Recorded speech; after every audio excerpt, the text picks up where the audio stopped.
Kredo a vítajte pri ďalšom takom vlogku menšom, pri ktorom poviem dačo.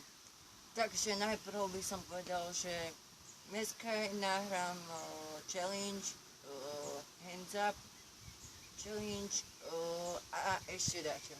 Keďže je horko, som si dal jasne, že okuliare slnečné a áno, nekopírujem, nefejka a logika, že každý človek normálny, ktorý má pri sebe slnečné okuliare, logicky, keď je horko, si dá na seba slnečné okuliare, takže nie som kopírať. Ďalšia vec, celí dvaja, no jeden z nich vyhral tú súťaž, spomínaný Pavlíkus. Druhý povedal len tak, že či môžeš so mnou natáčať. No však jasné, ako inak. Lenže zistil som, že to je jeden z tých hejterov, ktorý... Ja viem, sere vás z toho, že v každom videu rozoberám hejterov, ale logicky hejtera nemôžem poslať do môjho videa, ešte mi ho skazí a není to video na záležitosť jednej minúty, proste musí sa odstrihávať, nejaké efekty tam dávať, rozmyslieť a on si len tak povie.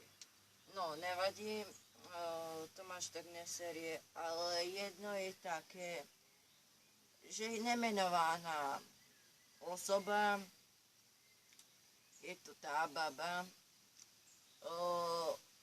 povie si akože v škole pred nejakým kamošom, neviem kto to bol, že vidíš, ako natáča to, hej toto, jak sa volá.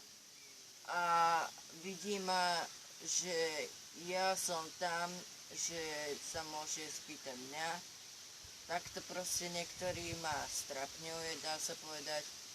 A ja tieto videá točím nie pre seba, akoby, no aj pre seba, ale to je, ja beriem ako niček. A keďže nenatočím viac ako 2 dní, tak ma to štve, že proste nerobím vám radosť, lebo ja to beriem ako, že sa vám ľúbia moje videa.